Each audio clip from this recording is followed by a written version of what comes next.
IPL 2025 season చాలా ఉత్కంఠభరితంగా అయితే సాగుతుంది. రోజు రోజుకి పాయింట్స్ టేబుల్లో మిరాకిల్సే జరుగుతున్నాయి. ఎవరు ఎక్స్పెక్ట్ చేయని పెను మార్పులు జరుగుతున్నాయని చెప్పుకోవచ్చు. ఈ సీజన్లో ముఖ్యంగా మాట్లాడుకోవాల్సింది ఆర్సీబీ ఫ్రాంచైజ్ గురించి. వీళ్ళ పెర్ఫార్మెన్స్, వీళ్ళ బ్యాకప్ ప్లేయర్స్ డిఫరెంట్ మోడ్లో అయితే ఈసారి కనబడుతుంది. ఏవే హోమ్ బ్యాక్ టు బ్యాక్ ఏకంగా కాన్సిక్యూటివ్ 6 విజయాలు నమోదు చేసింది. టోటల్గా 10 మ్యాచ్ల్లో 7 విజయాలతో 3 ఓటములతో 14 పాయింట్లతో టేబుల్లో టాపర్గా అయితే నిలిచింది ఆర్సీబీ. అలానే ముంబై ఇండియన్స్ తొలి 5 మ్యాచ్ల్లో కేవలం ఒకటే విజయం నమోదు చేసింది. ఆ తర్వాత ఏకంగా 5 మ్యాచ్లు కాన్సిక్యూటివ్గా విన్లు సాధించి థర్డ్ స్పాట్లో అయితే నిలిచింది. ఇక గుజరాత్ టైటాన్స్, ఢిల్లీ క్యాపిటల్స్ కూడా ఆల్మోస్ట్ ఇలాంటి పెర్ఫార్మెన్స్లే ఇస్తూ జీటీ సెకండ్ ప్లేస్లో ఉంటే డీసీ 4th స్పాట్లో అయితే నిలిచింది. ఓవరాల్గా ఐపీఎల్ సీజన్ అయితే ఈ సీజన్ రసవత్తరంగానే జరుగుతుంది. ప్లే ఆఫ్స్ దగ్గరకు వచ్చే కొద్ది టఫ్ ఫైట్స్ అయితే చూస్తూనే ఉన్నాం. క్రికెట్ అభిమానులు కోరుకున్న మజా అయితే ఈ ఐపీఎల్ సీజన్ ఇస్తుందని చెప్పుకోవచ్చు. ఇలాంటి మరొక ఇంట్రెస్టింగ్ ఫైట్కి అయితే 2 ఫ్రాంచైజీలు అయితే సిద్ధమైపోయాయి. ఐపీఎల్ 2025 సీజన్లో భాగంగా ఏప్రిల్ 29న రాత్రి 7:30 ఢిల్లీ క్యాపిటల్స్కి హోమ్ గ్రౌండ్ అయిన అరుణ్ జైట్లీ స్టేడియం వేదికగా ఢిల్లీ క్యాపిటల్స్ మరియు కోల్కతా నైట్ రైడర్స్ ఒక ఇంట్రెస్టింగ్ అండ్ ఒక టఫ్ ఫైట్ కోసం అయితే సిద్ధమైపోయాయి. డీసీ కంటే ఈ మ్యాచ్ కేకేఆర్కి చాలా క్రూషియల్ మ్యాచ్గా మాట్లాడుకోవచ్చు. ఎందుకంటే ఢిల్లీ క్యాపిటల్స్ 9 మ్యాచ్లకు 6 గెలిచి ప్లే ఆఫ్స్కి దగ్గరగా అయితే నిలిచింది. బట్ కేకేఆర్ 9కి గాను 3 మాత్రమే గెలిచింది. రిమైనింగ్ 5 మ్యాచ్లు ఓడిందని చెప్పుకోవచ్చు. అందులో ఒక మ్యాచ్ డ్రాగా ముగించింది. బెస్ట్ రన్ రేట్ అయితే మెయింటైన్ చేయాల్సిన అవసరం కూడా ఉంది. తర్వాత మ్యాచ్లు అన్ని డూ ఆర్ డైగా గెలవాల్సి ఉంది. అయితే ఈ మ్యాచ్ జరిగే స్టేడియం డీటెయిల్స్ ఏంటి, పిచ్ రిపోర్ట్ ఎలా ఉండబోతుంది, వెదర్ కండిషన్ పరిస్థితి ఏంటి, అలాగే లైవ్ ఎక్కడ చూడొచ్చు, అలాగే ఈ 2 టీమ్స్ యొక్క హెడ్ టు హెడ్ రికార్డ్స్ ఎలా ఉన్నాయి, అలాగే ప్లేయింగ్ లెవెన్లో ఏమైనా బిగ్ చేంజెస్ ఎక్స్పెక్ట్ చేయొచ్చా, వీటన్నిటి గురించి ఈ వీడియోలో క్లియర్ కట్గా తెలుసుకుందాం. ముందుగా ఈ మ్యాచ్ జరిగే అరుణ్ జైట్లీ స్టేడియం యొక్క స్టేడియం డీటెయిల్స్ మాట్లాడుకుంటే ఢిల్లీ క్యాపిటల్స్కి ఇది హోమ్ గ్రౌండ్గా అయితే ఉండనుంది. ఈ స్టేడియంనే ఫిరోజ్ షా కోట్లా స్టేడియం అని కూడా పిలుస్తారు. ఆడియన్స్ కెపాసిటీ వచ్చేకి 48,000గా ఉంటుంది. బౌండరీస్ పరంగా ఒక స్మాల్ గ్రౌండ్గానే మాట్లాడుకోవచ్చు. స్క్వేర్ బౌండరీస్ వచ్చేకి 68 మీటర్లు గాను, బిహైండ్ వికెట్స్ వచ్చేకి 59 మీటర్లు గాను, స్ట్రైట్ బౌండరీ వచ్చేకి 75 మీటర్ల వరకు ఎక్స్పెక్ట్ చేయొచ్చు. ఇక తర్వాత ఆల్ ఇంపార్టెంట్ పిచ్ రిపోర్ట్ గురించి మాట్లాడుకుంటే Arun Jaitley stadium pitch favour to batters అని చెప్పుకోవచ్చు. ఎస్పెషల్లీ షార్ట్ బౌండరీస్ ఉండడం వల్ల బ్యాటింగ్ అయితే బాగా హెల్ప్ అవుతుంది. ఏది ఏమైనా ఈ గ్రౌండ్లో బెస్ట్ హెల్ప్ టు స్పిన్నర్స్ అని చెప్పుకోవచ్చు. టాస్ విన్ అయిన టీము బౌలింగ్ ఎంచుకుంటే బెటర్ అని నా ఫీలింగ్. ఫర్ ఎగ్జాంపుల్ నిన్న కాక మొన్న డీసీ ఆర్సీబీ మధ్య ఒక ఇంపార్టెంట్ మ్యాచ్ జరిగింది. అందులో బ్లాక్ సాయిల్ పిచ్ అయితే చూస్ చేసుకున్నారు. డీసీ ఫస్ట్ బ్యాటింగ్ చేసి 162 పరుగులు మాత్రమే చేయగలిగింది. అయితే స్లో పిచ్గా మారిపోయింది. ఇన్ఫ్యాక్ట్ ఆర్సీబీ చేజ్ చేయడానికి ఏకంగా 19 ఓవర్లు బ్యాటింగ్ చేసింది. చాలాసేపు బ్యాటర్స్ క్రీజ్లో సెట్ అయితే కానీ పరుగులు చేయడం కష్టంగా మారింది. సో ఒక డీసెంట్ పిచ్ని అయితే ఎక్స్పెక్ట్ చేయొచ్చు. ఇక తర్వాత ఎదర్ రిపోర్ట్ గురించి మాట్లాడుకుంటే వర్షాలు పడిపోయి మ్యాచ్లు ఆగిపోయే ట్విస్ట్లు అయితే ఏం లేవు, కానీ రెయిన్ పడే ఛాన్సెస్ కేవలం 4%గా ఎక్స్పెక్ట్ చేయొచ్చు. అలానే మ్యాచ్ డేన మార్నింగ్ టెంపరేచర్ ఏకంగా 39 డిగ్రీ సెంటీగ్రేడ్ వరకు ఉంటుంది. హ్యూమిడిటీ ఫ్లక్చువేషన్స్ లెవెల్ చూస్తే 12 to 14% వరకు ఎక్స్పెక్ట్ చేయొచ్చు. ఇక ఆల్ ఇంపార్టెంట్ లైవ్ స్ట్రీమింగ్ గురించి మాట్లాడుకుంటే మన అందరికీ తెలిసిందే ఐపీఎల్ 18th సీజన్ ఎవరు హోస్ట్గా ఉన్నారు, ఎవరు లైవ్ స్ట్రీమింగ్ ఇస్తున్నారు అనేది. ఓటీటీలోనే 2 బిగ్ ప్లాట్ఫామ్స్ అయిన Jio cinema, Disney plus Hotstar combine అయిపోయి జియో హాట్స్టార్గా అవతరించింది. దీనిలో వాచ్ చేయొచ్చు. అలాగే టీవీలో వాచ్ చేయాలంటే స్టార్ స్పోర్ట్స్ 2 చూడాల్సి ఉంటుంది. అలాగే టీవీలో తెలుగులో చూడాలంటే స్టార్ స్పోర్ట్స్ 1లో చూడాలి. బట్ అన్నిటికి కూడా సబ్స్క్రిప్షన్ అయితే తప్పనిసరిగా మాట్లాడుకోవచ్చు. ఇక తర్వాత అరుణ్ జైట్లీ స్టేడియం యొక్క ఐపీఎల్ స్టాట్స్ అనే మనం పరిశీలిస్తే టోటల్ ఇక్కడ వచ్చి 93 మ్యాచ్లు జరిగాయండి. ఫస్ట్ బ్యాటింగ్ వాళ్ళు 45 గెలిస్తే, సెకండ్ బ్యాటింగ్ 47 గెలిచారు. సో ఓవరాల్గా ఇక్కడ పాస్ట్ రికార్డ్స్ ప్రకారం అయితే ఈక్వల్గా ఉందని చెప్పుకోవచ్చు. ఇక నో రిజల్ట్గా ఒక మ్యాచ్ అయితే ఉండిపోయింది. హైయెస్ట్ టోటల్ వచ్చేకి 266 పరుగులు 7 వికెట్లుగా ఎస్ఆర్హెచ్ పెరట్ అయితే ఉంది. లోయెస్ట్ టోటల్ ఈ గ్రౌండ్లో చూస్తే 83 పరుగులకే ఢిల్లీ క్యాపిటల్స్ ఆల్అౌట్ అయింది. హైయెస్ట్ రన్ చేసి చూస్తే 219 పరుగులు 6 వికెట్లుగా ముంబై ఇండియన్స్ పెరట్ ఉంది. లోయెస్ట్ టోటల్ డిఫెన్స్ చూస్తే 143 పరుగులు 8 వికెట్లుగా పంజాబ్ కింగ్స్ పెరట్ ఉంది.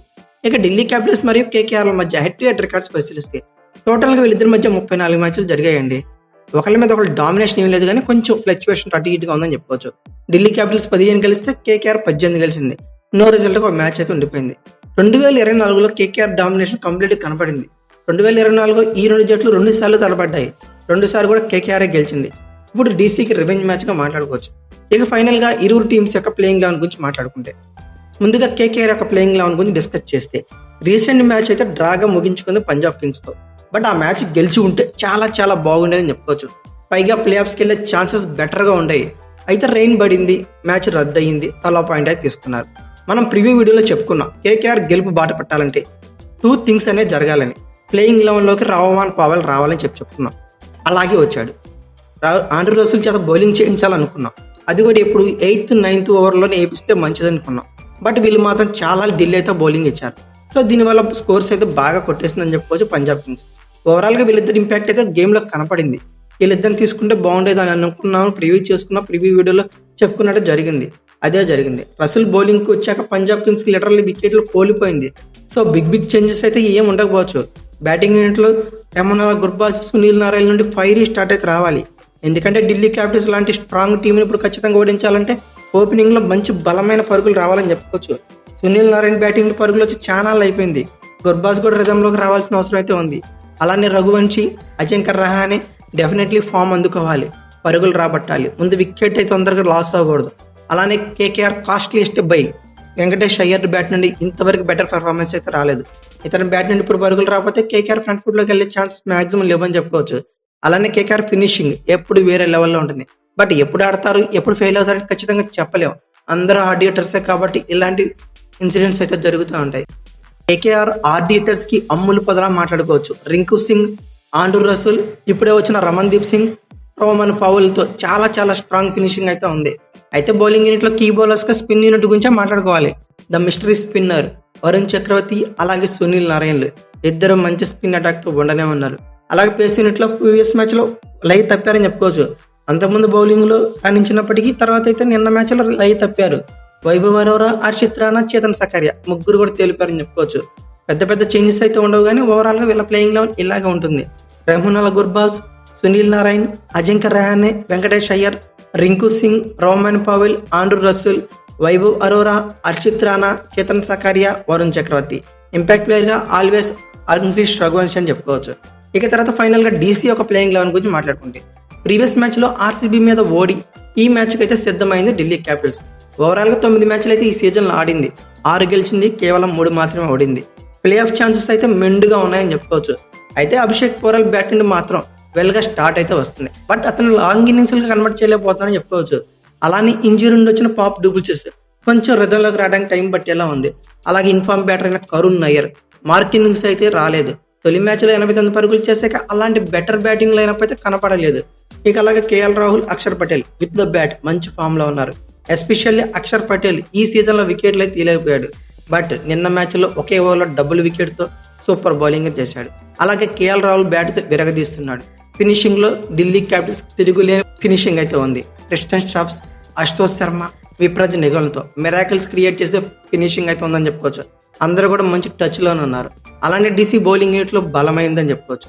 ఎందుకు బలమైంది? వీళ్ళ స్పిన్ యూనిట్ చాలా డీసెంట్ స్పిన్ అటాక్ అయితే డీసీకి ఉంది. అక్షర్ పటేల్ కూడా ఫామ్లోకి రావడం వీళ్ళకి బాగా కలిసి వచ్చింది. ఆర్సీబీ మీద అదిరిపోయే పర్ఫార్మెన్స్ అయితే చేశాడు. అలానే కుల్దీప్ యాదవ్ ఎలాంటి బౌలర్ అనేది అందరూ తెలిసిందే. బెస్ట్ ఎకానమీతో మంచి ఇంపాక్టింగ్గా బౌలింగ్ చేయగలడు. అలాగే విప్రజ్ నిగం కూడా బౌలింగ్లో రాణిస్తున్నాడు. ఇక ఫేస్ యూనిట్ గురించి మాట్లాడుకుంటే మిచిల్ స్టార్క్, చమీరాలతో మంచి ఫేస్ యూనిట్ ఎఫెక్టివ్గా అనిపిస్తుంది. బట్ నిన్న మ్యాచ్లో మాత్రం ముఖేష్ కుమార్ లై తప్పాడని చెప్పుకోవచ్చు. ఇతను కూడా లై అందుకుంటే మాత్రం ఇక డీసీని ఆపడం చాలా కష్టం. ఓవరాల్గా వీళ్ళ ప్లేయింగ్ లెవెల్లో కూడా పెద్ద చేంజెస్ అయితే ఉండవు. ఎందుకంటే 6 మ్యాచ్లు గెలిచింది, అది కాక మంచి టీమ్గా సెట్ అయింది. ఓవరాల్గా వీళ్ళ లెవెల్ పేపర్ మీద పరిశీలిస్తే Faf du Plessis, Abishek Porel, Karun Nair, KL Rahul, Axar Patel, Tristan Stubbs, Vipraj Nigam, Mitchell Starc, Dushmantha Chameera, Kuldeep Yadav, Mukesh Kumar ఇలా ఉన్నారు. ఇంపాక్ట్ ప్లేయర్గా అశుతోష్ శర్మ రావడం పక్క. ఇలా పిచ్ రిపోర్టు, అలాగే వీళ్ళ స్టాట్స్, వీళ్ళ హెడ్ టు హెడ్ రికార్డ్స్ పరిశీలించాక నా ఒపీనియన్ అయితే డీసీ గెలుస్తుంది అనుకున్నా. బట్ కేకేఆర్ మాత్రం చాలా స్ట్రాంగ్ టీమే, ఏదైనా జరగచ్చు, మనం చెప్పలేని పరిస్థితి నెలకొంది.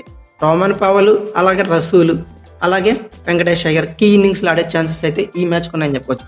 అయితే మీ ఒపీనియన్ ప్రకారం ఈ మ్యాచ్ ఎవరు గెలుస్తారనుకున్నారు ఖచ్చితంగా కామెంట్ బాక్స్లో పిన్ చేయండి. అలాగే ఈ వీడియో కనుక మీకు నచ్చక లైక్, షేర్, కామెంట్, సబ్స్క్రైబ్ చేసుకోండి. అలాగే పక్కనే ఉన్న బెల్ ఐకాన్ ఒకటి మాత్రం మర్చిపోకండి. Thank you for watching. Have a nice day.